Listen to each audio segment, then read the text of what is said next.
దేశం అంటే మట్టి కాదు మనుషులు అన్న గురుజాడ సూక్తి గుర్తుకు వచ్చేలా ఉత్తర కొరియాలో ప్రజల జీవితం నరకంగా మారింది.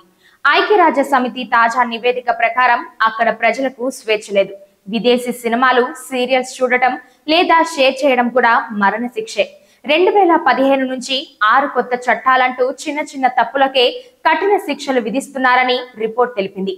ఆ దేశం నుంచి తప్పించుకున్న పలువురు చెబుతున్న వివరాల ప్రకారం ఆకలి కష్టాలు రోజు రోజుకు పెరుగుతున్నాయి.